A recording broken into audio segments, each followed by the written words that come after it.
오늘 제가 여러분에게 전해드릴 하나님의 말씀 제목은 하나님의 진노를 바로 알 때 복음이 온전히 이해됩니다 라는 이런 제목으로 하나님의 말씀을 선포하도록 하겠습니다. 사랑하는 여러분, 로마서 1장 17절 말씀을 여러분이 먼저 보시게 되면 거기에 하나님의 의가 이제 언급되고 있는 것을 우리가 이제 눈으로 확인할 수가 있습니다. 그리고 바로 앞부분에 이제 앞 16절 말씀에 보게 되면 또한 하나님의 권능이 이제 언급되고 있는 것을 우리가 이제 볼 수가 있습니다. 근데 오늘 우리가 방금 전에 읽었던 본문 18절 와서는 무엇이 이제 언급이 되고 있습니까? 하나님의 진노가 언급되고 있습니다. 영어로는 The Wrath of God이라고 하나님의 진노가 언급되고 있습니다. 하나님의 권능, 하나님의 의, 그 다음에 하나님의 진노가 이제 언급되고 있다는 점입니다.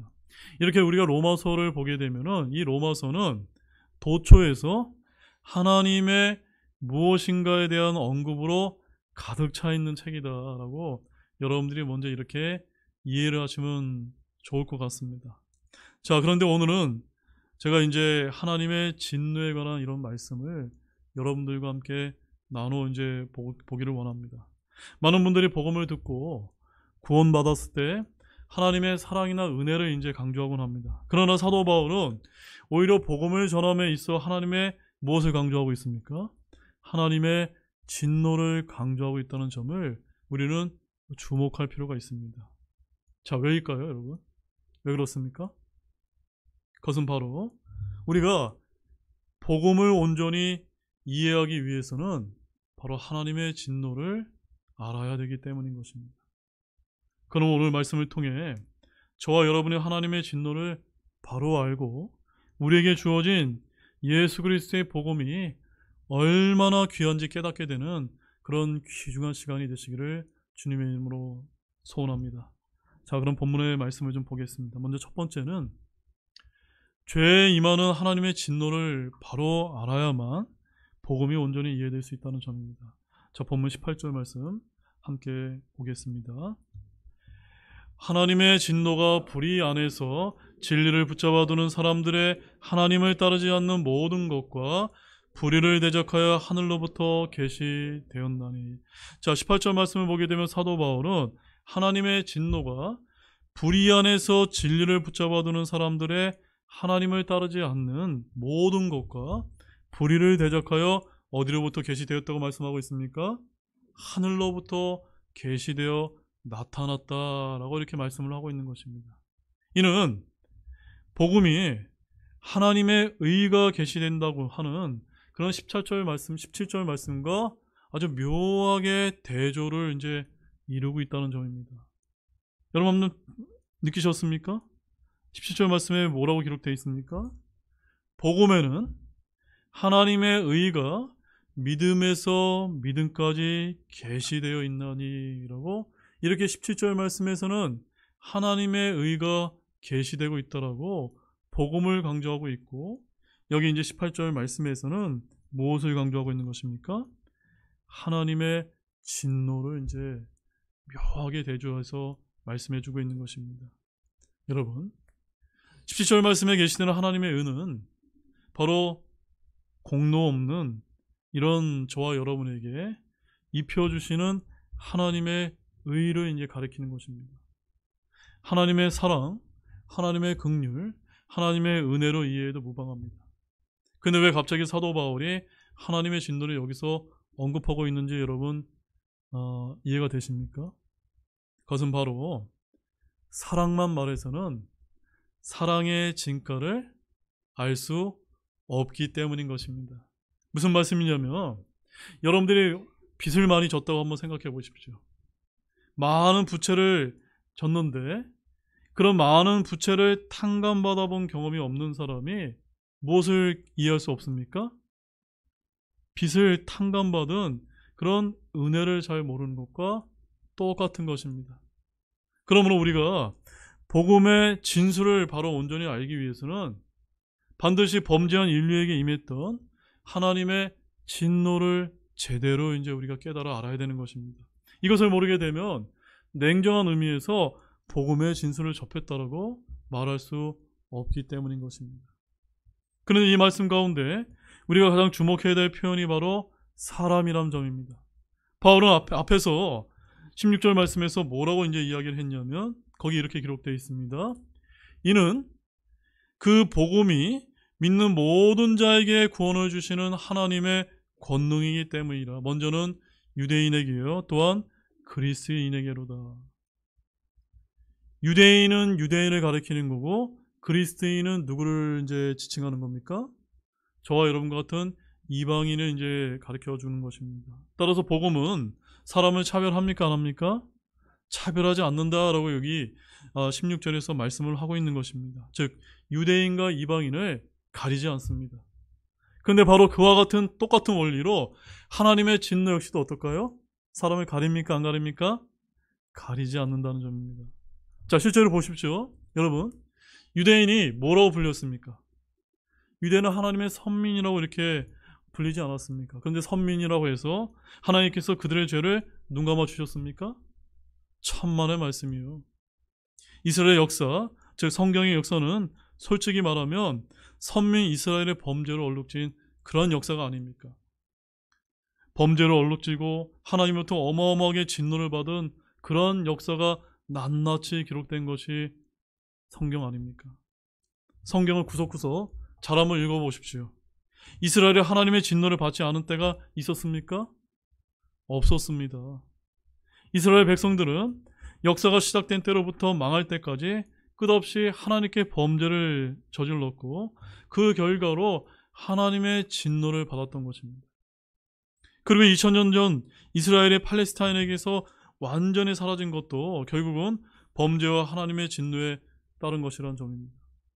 자, 그러면 유대인들을 향해서는 이렇게 진노하신 반면에 이방인의 범죄에 대해서는 침묵하셨을까요? 천만의 말씀입니다. 노아 홍수 때를 보십시오. 그리고 소돔과 고모라의 그런 때도 한번 여러분 잘 보시기 바랍니다.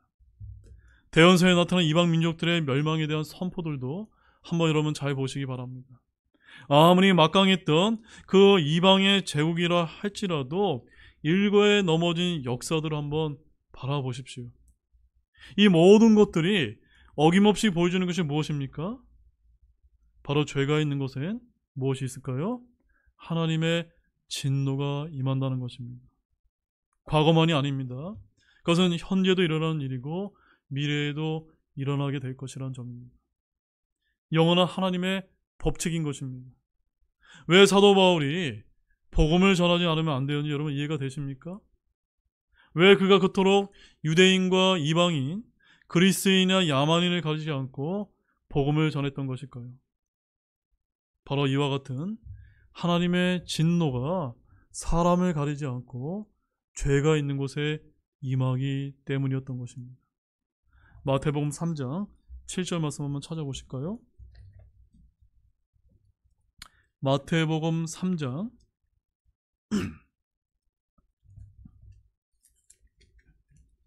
마태복음 3장 7절 말씀에 가보게 되면 예수님께서 이제 오셨을 때 먼저 침례자 요한이 그 유대인들에게 선포한 그런 내용인 것입니다. 자, 3장 7절 말씀 같이 읽어보겠습니다. 그러나 바리새인들과 사기개인들 중에 많은 자들이 자기에게 침례를 받으러 오는 것을 그가 보고 그들에게 이르되 오 독사들의 세대야 누가 너희에게 경고하여 다가오는 진노를 피하게 하더냐. 다가오는 진노를 피하게 하더냐. 누구에게요? 바로 독사들의 세대들에게 이렇게 경고하고 있는 것입니다. 침례자 요한은 이것을 다가오는 진노, 영어로는 The Wrath of to Come이라고 이렇게 말씀하고 있습니다. 다가오는 하나님의 진노라고 표현했던 것입니다. 그래서 10절 말씀에서는 도끼가 나무뿌리에 놓인 것과 같은 급박하고 위험스럽고 두려운 것이라고 이렇게 이제 표현하고 있습니다. 더욱이 대언자 하박국의 경우에 의하면 이런 하나님의 진노는 자신의 배가 떨고 입술이 떨렸으며 자신의 뼛속으로 들어와 속에서 부들부들 떨리는 그러한 엄청난 공포라고 이렇게 하나님의 진노를 하박국은 표현하고 있는 것입니다. 사랑하는 여러분, 바로 이와 같은 사실을 여러분 직시하고 계십니까? 복음이라는 것은 바로 이러한 상황에서 하나님께서 우리에게 자신의 의로 옷 입혀 주심에 대한 선포인 것입니다. 이것을 안다면 어찌 저와 여러분이 복음에 대한 감격이 없을 수 있겠습니까? 맞습니까, 여러분? 또는 어찌 감사가 없을 수 있겠습니까? 어떻게 사도 바울과 같은 열정으로 우리가 복음을 전하지 않을 수 있단 말입니까? 그러므로 하나님의 진노를 통해 복음의 진수에 대한 바른 이해와 깨달음을 갖기를 주님의 이름으로 축원합니다. 그 다음에 두 번째는 하나님의 진노가 임하는 두 가지 경우가 무엇인지를 이제 우리가 살펴보기를 원합니다. 자, 본문 다시 18절 말씀을 우리가 읽어보게 되면 사도 바울은 하나님의 진노가 임하는 두 가지 경우를 여기서 말하고 있습니다. 자, 그 두 가지가 무엇입니까? 첫 번째는 하나님을 따르지 않는 것이라고 영어 표현에 의하면 ungodliness라고 이렇게 표현하고 있고, 그 다음에 두 번째는 불의라고 해서 unrighteousness라고 이렇게 표현하고 있습니다. 즉 달리 말하면 이것을 우리가 뭐라고 부를 수가 있습니까? 불경건과 불의다라고 이렇게 표현할 수가 있습니다. 제가 뭐라고 말씀드렸습니까? 불경건과 불의 때문에 하나님의 진노가 임한다는 것입니다. 자, 여러분, 그러면 여러분 제가 질문을 좀 드리겠습니다. 불경건은 무엇이고 불의는 또 무엇입니까? 여러분, 불경건은 무엇입니까? 불경건은 하나님을 따르지 않는 이 불경건은 저와 여러분이 하나님을 향해서 저지르게 되는 종교적인 범죄를 이제 뜻하는 것입니다. 즉 하나님을 두려워할 줄 모르는 것과 연관된 그런 범죄를 우리는 뭐라고 부릅니까? 불경건하다라고 이렇게 이제 부를 수 있는 것입니다. 자, 반면에 불의는 무엇입니까? 불의는 우리가 인간 사회의 관계에서 인간 관계에서 우리가 저지르는 그런 도덕적인 범죄를 우리가 이렇게 불의다라고 이렇게 이제 지칭하는 것입니다. 자, 불경건이 뭐라고요? 하나님을 향해서 저지르는 우리가 범죄고, 불의는요 사람들 향해서 저지르는 이제 범죄라는 것입니다. 자, 먼저 우리는 상대적으로 누가 어떤 죄를 짓게 되는가를 우리가 살펴볼 필요가 있습니다. 상대적으로 하나님을 따르지 않는 불경건의 죄를 짓는 사람은 주로 어떤 사람입니까? 하나님을 믿지 않는 사람들인 것입니다. 바울의 시대로 말하면 유대인을 제외한 이방인 정도라고 우리가 이렇게 생각해 볼 수가 있습니다. 물론 이들이 불의의 죄를 짓지 않는다는 그런 말은 아닙니다. 하지만 하나님을 믿지 않는 사람 중에도 사람들에게 죄를 지어서는 안 된다는 생각을 가진 사람들이 의외로 많다는 점입니다. 나름대로 의롭게 살고자 애쓰는 사람들이지요.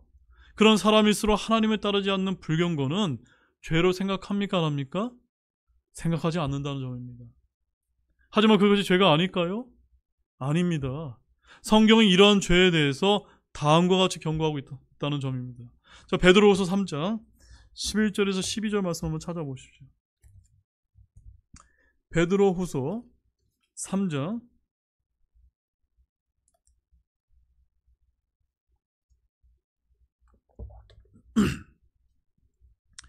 베드로후서 3장 11절과 12절 말씀에 가보게 되면 바로 마지막 최후 심판인 신왕자 심판과 연관되어 이 말씀이 이제 제시가 되어지고 있습니다. 자, 11절, 12절 함께 보겠습니다. 먼저 11절 말씀 보겠습니다. 그런즉 이 모든 것이 해체되리니 너희가 어떤 사람이 되어야 마땅하겠느냐? 모든 거룩한 행실 속에서 하나님을 따르는 가운데, 그 다음에 12절에는 하나님의 날이 오는 것을 기다리고 서두르라. 네, 거기까지만요. 자, 하나님께서는 사탄의 범죄로 오염되고 그로 인해 범죄한 이 세상을 불로써 정화하시기 위해서 마지막 심판하실 날이 오게 될 것이라고 여기서 이제 경고하고 계십니다. 그 가운데 우리 인간은 어떤 사람이 되어야 마땅할 것이다 라고 이렇게 해서 표현하고 있습니까? 거룩한 행실 속에서 하나님을 따르는 가운데 기다리고 서두르라라고 이렇게 이런 삶을 살아야 된다고 말씀하고 있는 것입니다. 여러분 이런 날을 여러분 기다리고 계십니까?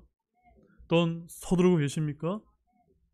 그렇지 못하다면 하나님을 따르지 않는 불경건한 삶을 살다가 결국 하나님의 진노를 받고 심판을 받게 되는 것입니다. 자, 그러면 이런 하나님을 따르지 않는 불경건의 죄와 비교해서 불의의 죄를 짓는 이들은 주로 누구입니까? 바로 그런 사람들은 믿는 자들이 이제 짓게 된다는 점입니다. 바울 시대로 말하면 바로 유대인들이 여기에 이제 해당이 되는 것입니다. 왜 이들이 이런 죄를 지을까요? 이들은 하나님과의 관계를 바로 해놓아야 한다는 그런 생각이 너무 강하기 때문에 이제 일어난다는 점입니다. 해서 거기에서 자신의 힘과 노력을 집중하는 것입니다. 이렇게 해서 모든 것을 주관하시는 하나님과의 관계를 바로 해놓고 나면 그 다음에는 방심이 이제 생기게 되는 것입니다. 하나님과의 바른 관계 속에 있는데 바로 주변에 있는 사람들과의 그런 사이에 짓는 죄야 어떻겠느냐라고 이런 안이한 생각을 하게 되는 것입니다. 그래서 심하게 되면은 그런 사람들의 사회생활이 엉망인 경우가 발생하게 되는 것입니다. 하지만 여러분 본문의 말씀을 잘 보시기 바랍니다. 하나님을 따르지 않는 불경건이라고 해서 하나님께서 진노를 내리시고 불의의 죄라고 해서 진노를 내리지 않습니까? 아닙니다. 즉 유대인이라고 해서 하나님께서 그들의 죄에서 진노를 경감해 주셨습니까? 아닙니다. 진노가 동일하게 내린다라고 증거하고 있지 않습니까? 아니 어떤 면에서 유대인들은 이방인보다 더 혹독한 대가를 치렀다는 점입니다. 바로 사도 바울은 바로 그것을 저와 여러분에게 강조하고 있는 것입니다. 그럼 우리 또한 어떻게 해야 될까요? 하나님을 따르지 않는 불경건의 죄만이 아니라 불의의 죄에 대해서도 심각한 경각심을 이제 가져야만 되는 것입니다. 그 어떤 사람이 향한 범죄이든지 하나님께서는 그것을 자신을 향한 범죄로 인정하신다는 점입니다. 하나님을 향한 범죄를 두렵게 생각하듯 그와 동일한 강도로 사람을 향한 범죄도 두렵게 생각할 수 있는 저와 여러분이 되시기를 원합니다. 자, 그 다음에 세 번째로는 불의보다는 근원이 되는 죄는 바로 하나님을 따르지 않는 불경건이라는 점입니다. 자, 다시 18절 말씀을 보게 되면 사도 바울은 하나님을 따르지 않는 불경건과 불의에 똑같이 하나님의 진노가 계시된다고 증거하고 있습니다. 하지만 그런 면에서 불경건의 죄를 먼저 이제 말하고 있는데 이것은 19절 이하에서도 마찬가지인 것입니다. 자, 19절에서 23절 말씀을 눈으로 한번 읽어보시기 바랍니다. 자, 19절에서 23절 말씀을 보게 되면 바로 이 죄는 어떤 죄입니까? 하나님을 따르지 않는 불경건의 죄들을 이제 여기서 기록하고 있는 그런 말씀인 것이고, 그 다음에 24절에서 32절까지 말씀 보십시오. 거기에 되면 음행, 사악한, 탐욕, 그 다음에 동성애, 바로 이런 것들은 어떤 죄에 대한 기술인 것입니까? 불의의 죄에 대한 기술인 것입니다. 이렇듯 불경건의 죄를 먼저 기술하는 것이 바로 이 불경건의 죄가 어떤 죄보다 앞섭니까? 불의의 죄보다 앞선 것이라는 점입니다. 즉 더 근원적인 죄라는 것을 여기서 말씀해주고 있는 것입니다. 여러분, 실제 인류 역사를 한번 보시기 바랍니다. 불의의 죄가 먼저 왔습니까? 아니면 불경건의 죄가 먼저 왔습니까? 불경건의 죄가 먼저 왔다는 점입니다. 그래서 첫사람 아담과 이브가 하나님 앞에 불경건의 죄를 지었을 때 그 아들 때에 이르서야 가인이 아벨을 살해하는 불의의 죄가 따라왔던 것입니다. 따라서 우리가 불의의 죄를 미연에 막고자 한다면 어디에 더 저와 여러분이 힘써야 됩니까? 네, 바로 하나님을 따르는 경건함에 저와 여러분이 애써야 된다는 점입니다. 맞습니까, 여러분? 그래서 보디발의 아내로부터 성적 유혹을 받았을 때 요셉이 어떻게 이것을 이제 극복했는지 여러분 잘 아십니까? 그가 보디발에게 죄를 지을 수 없다고 말했습니까? 그것은 사회적인 죄악, 즉 불의의 죄이기 때문에 할 수 없다라고 말했습니까?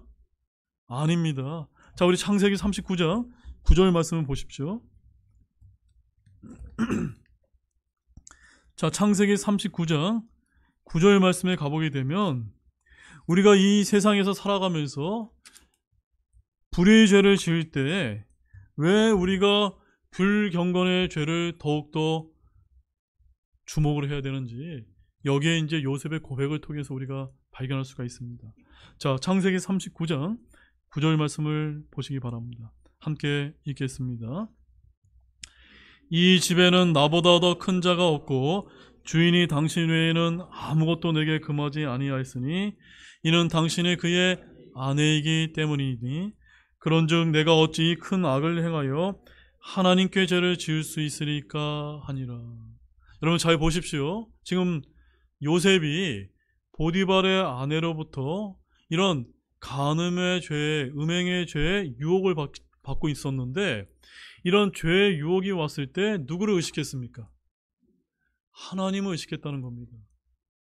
즉 요셉은 보디발의 아내에게 뭐라고 표현했냐면 내가 어찌 이 큰 악을 행하여 누구에게 죄를 지을 수 있으리까?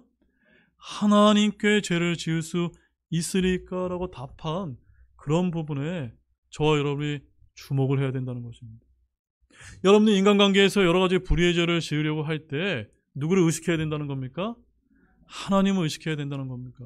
어떤 내게 어떤 음행의 죄, 어떤 여러 가지 어떤 불의의 죄가 다가왔을 때 내가 어떻게 구원받은 자로서 하나님을 향해서 이런 죄를 범할 수 있겠습니까? 라는 생각을 늘 의식하면서 살게 될 때 어떤 죄도 우리가 멀리할 수 있는 것입니까?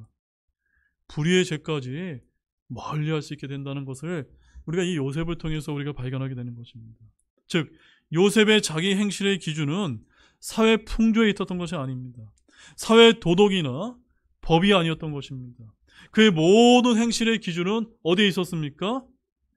하나님을 향한 경건에 있었다는 사실을 잊지 마시기 바랍니다. 그는 하나님을 향한 경건과 결부시켜서만 생각을 했다는 점입니다. 하나님을 두려워하는 성도로서 그것이 옳은가 그른가를 먼저 판단했다는 점입니다. 그러니 불의가 성립될 수 있었을까요? 범죄의 틈이 생길까요? 생기지 않는 것입니다. 그렇습니다. 사랑하는 여러분, 바로 이것인 것입니다.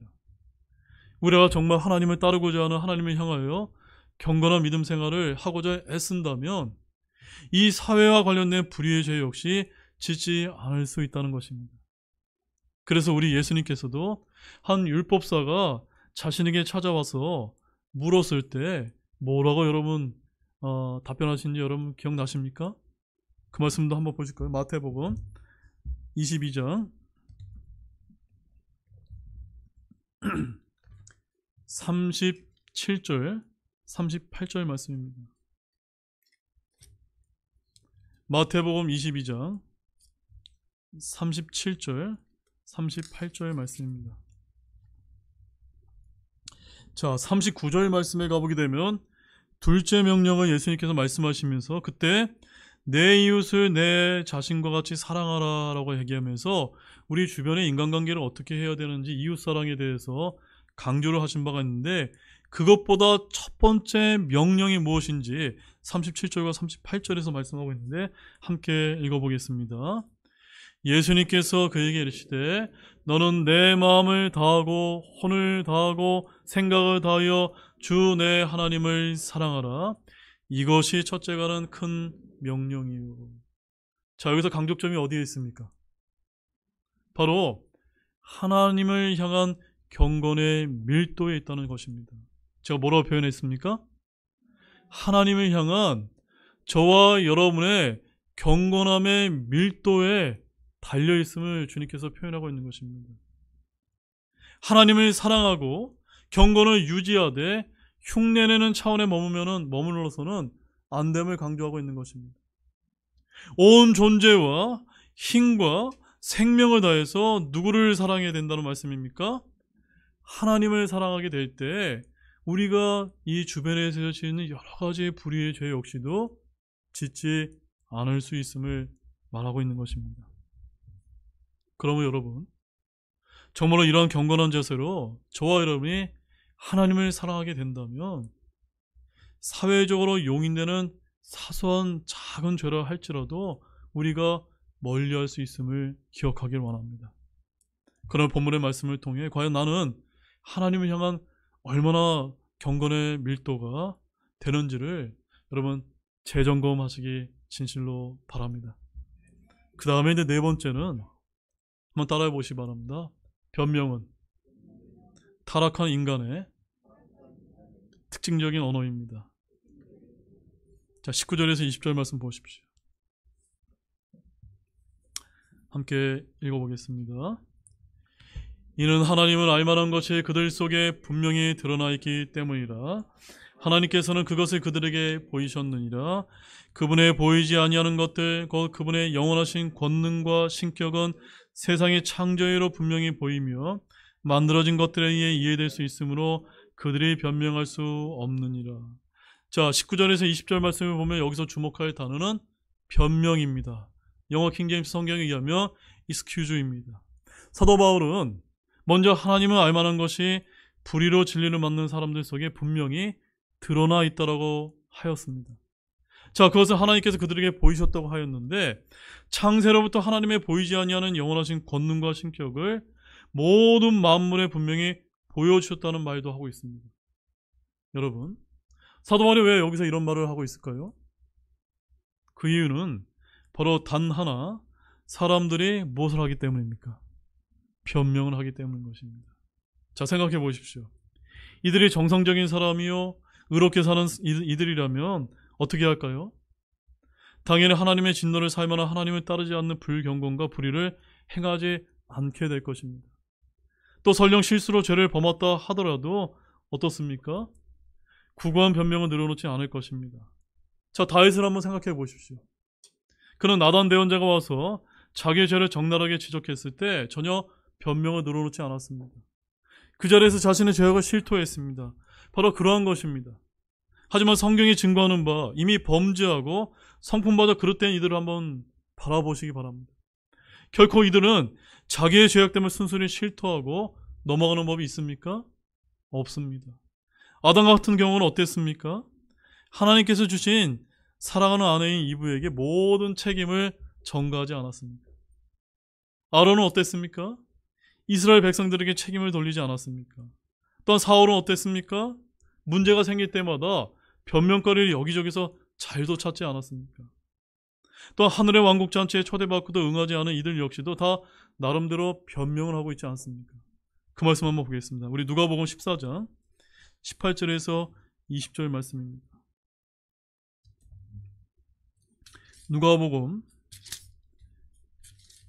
14장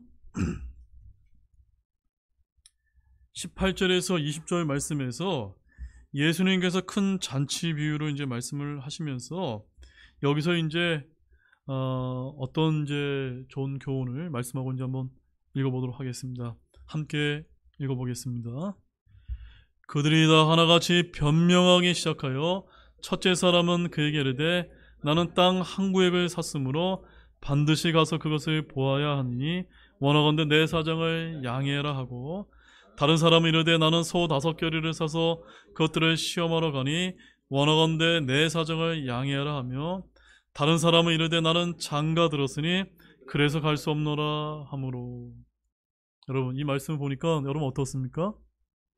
어쩌면 저와 여러분의 모습과 이렇게 비슷한 점은 없습니까, 여러분? 이렇게 변명은 그 사람이 죄를 범하고 타락해 있을 때 반드시 특징적 언어로 나타난다는 점입니다. 아니, 이미 타락할 대로 타락한 인간들에게 그것은 보편적인 것이 되고 말았다는 점입니다.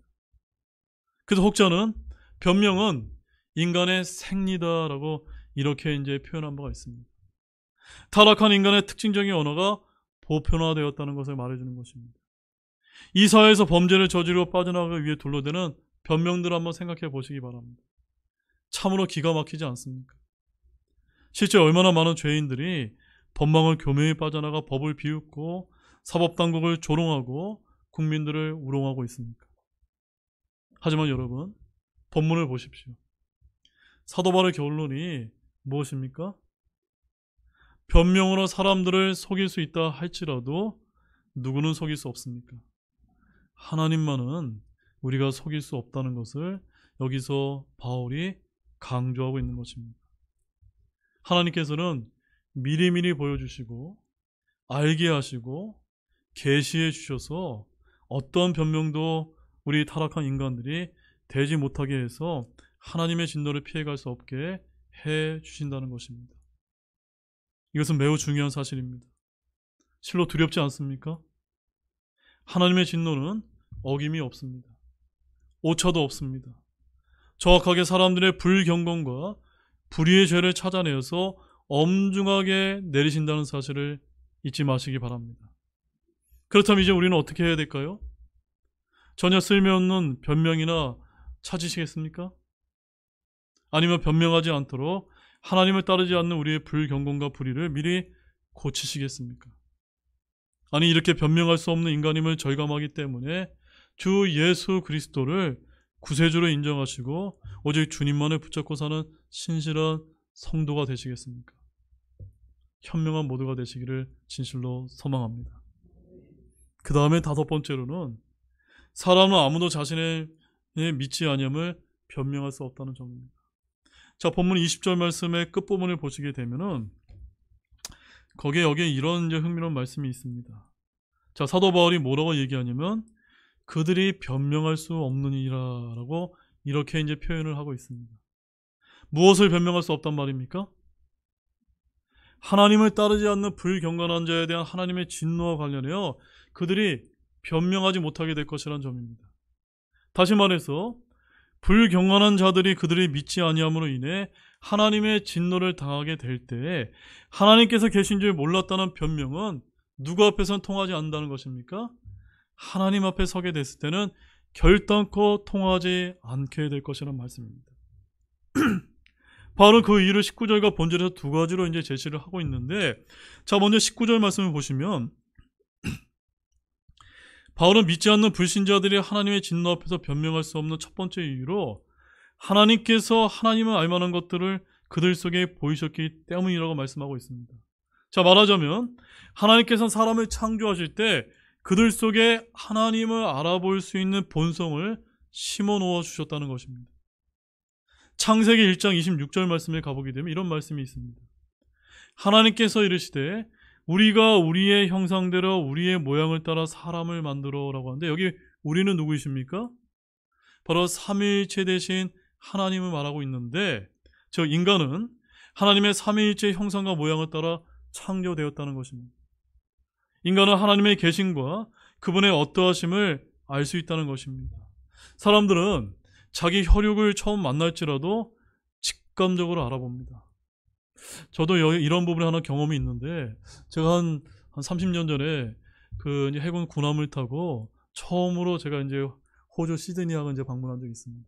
그때 저한테는 이제 그 큰아버지가 이제 거기 몇십 년 전에 이민 1세대로 이제 가셔서 거기 살고 계셨는데 그 항구에서 처음으로 제가 이제 큰아버지를 이제 만났는데 처음에는 굉장히 어색했습니다.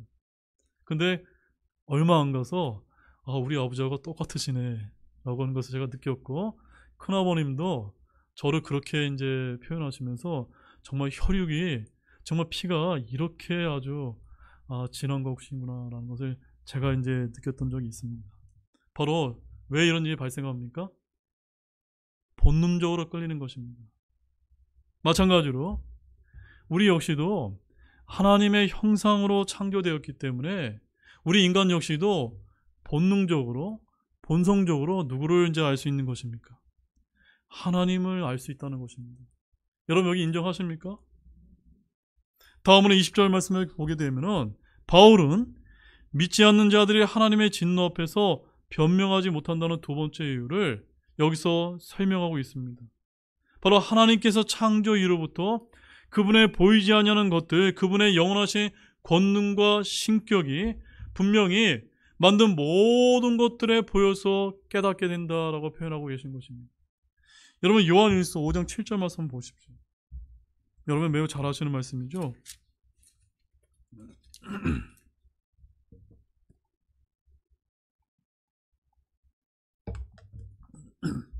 자, 요한일서 5장 7절 말씀. 오직 킹 제임스 성경에만 있는 이 표현, 바로 삼위일체에 관한 말씀입니다. 자, 함께 보겠습니다.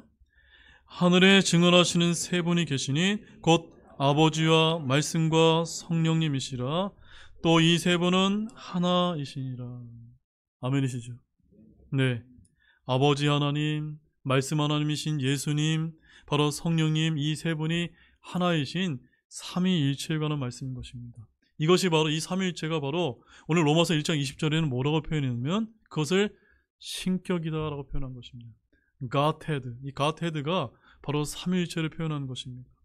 바로 하나님의 신격인 이 삼위일체는 온 우주 만물에 투영되어 있으면 여러분 믿고 계십니까? 여러분 이 우주는 무엇으로 이루어진지 아십니까? 이 우주는 공간과 물질과 시간의 삼위일체로 이루어져 있다는 점입니다. 특히 각각의 세 요소 역시도 삼위일체로 이루어졌다는 사실 여러분 알고 계십니까?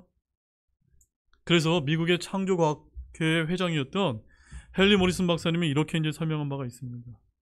먼저 공간에 대해서 이렇게 설명합니다. 공간은 1차원과 2차원과 3차원이 있어야만 공간을 이제 구성할 수가 있습니다. 여기서 한 차원만 없어도 무엇이 이루어지지 않습니까? 공간이 이루어지지 않습니다. 그 다음에 물질은 또 어떻습니까? 물질은 보이지 않는 에너지와 또한 운동을 통해 나타나지고 결국 다양한 현상으로 변화된다고 해서 에너지 운동 현상이 바로 물질로 이루어진 삼위일체다라고 이렇게 물리학자들이 이야기합니다. 그 다음에 시간은 어떻습니까? 과거, 현재, 미래가 이렇게 세 가지로 삼위일체로 이루어져 있는 것입니다. 왜냐하면 과거 없이는 현재가 없고 또한 현재 없이는 과거와 미래가 없기 때문인 것입니다. 이처럼 우주를 구성하는 세 가지 기본 요소도 각각 삼위일체의 속성을 그대로 투영하고 있는 것입니다. 너무나 놀랍지 않습니까? 우리가 사는 이 우주 전체가 바로 하나님의 신격인 삼위일체의 속성들로 그대로 투영되어 있다는 사실인 것입니다. 즉 삼위일체로 이루어져 있는 것이 바로 이 우주라는 사실입니다. 이처럼 하나님께서 만드신 만물에 하나님의 권능과 신격에 내재되어 있는 것을 믿으시길 바랍니다. 그래야 사람들이 정말로 열린 마음으로 온 우주와 자연만 관찰해도 하나님에 대해 깨달아 알 수 있는 것입니다. 이렇게 사람은 누구나 하나님을 알 수 있게 표현되어 있는 것입니다. 그럼에도 사람은 그러한 하나님을 알면서도 타락해서 완악해진 마음으로 하나님을 완악하게 하지도 않고 또한 감사하지도 아니하는 것입니다. 또한 거룩하신 창조주 하나님의 영광을 잃게 창조물에 불과한 사람과 짐승과 버르지도 못한 형상의 우상으로 바꾸어 섬기고 있는 것입니다. 우리 마지막 말씀으로 로마서 1장 21절에서 23절 말씀을 보십시오. 함께 읽겠습니다. 그들이 하나님을 알면서도 하나님으로부터 그분이 받으실 영광을 그분께 돌리지 아니하고 감사하지도 아니하며 오히려 자기들의 상상 속에서 허망해졌고 그들의 어리석은 마음이 어두워졌나니 그들은 스스로 지혜롭다고 선언하나 어리석은 자가 되어 썩지 아니할 하나님의 영광을 썩을 사람이나 새나 네바 달린 짐승이나 기는 것들과 같은 형상으로 바꾸었느니라. 여러분, 저와 여러분들이 예수님을 믿지 않고 하나님을 믿지 않았을 때 저와 여러분이 어떠한 상태였습니까? 바로 이와 같은 상태가 아니었습니까? 정말 벌어지도 못할 이런 짐승과 동물들을 하나님이라고 섬기면서 이렇게 우리가 우상을 섬기고 있지 않았습니까? 이렇게 그들이 하나님의 진노를 당한들 변명의 여지가 있겠습니까? 그들은 결코 하나님을 몰랐다고 변명할 수 없는 것입니다. 물론 인간들이 하나님 대신 창조물을 더 숭배하게 된 것은 타락으로 말미암아 사탄에게 사로잡힌 바가 되어 그 생각이 허망해지고 마음이 어두워진 데 그 원인이 있을 수 있습니다. 그러나 그것이 변명거리는 되지 못한다는 것입니다. 왜냐하면 인간의 타락은 스스로 자초한 것이기 때문입니다. 이렇게 볼 때 하나님께서 소위 특별히 계신 이 하나님의 말씀을 통해 저와 여러분이 하나님을 알 수 있도록 하시고 허무한 창조물 대신에 주 하나님을 섬겨 구원받게 하신 사실이 얼마나 감사한 일입니까? 맞습니까, 여러분? 이제 결론의 말씀을 드리도록 하겠습니다. 사랑하는 여러분, 오늘 우리는 하나님의 진노가 하나님을 따르지 않는 불경건과 불의로 인해 계시되었다는 말씀을 저와 여러분이 살펴보았습니다. 그럼 우리 인간의 불경건과 불의로 인해 하나님의 진노가 임하게 되었음을 여러분 인정하시는지요?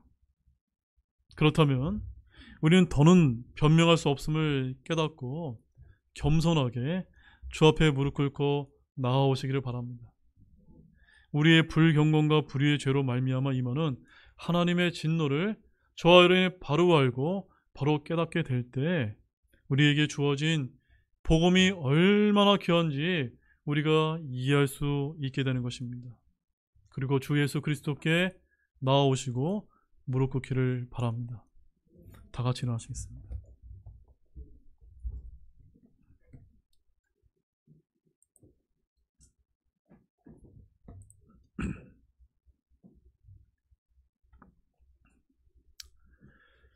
우리 기도하는 시간을 갖도록 하겠습니다.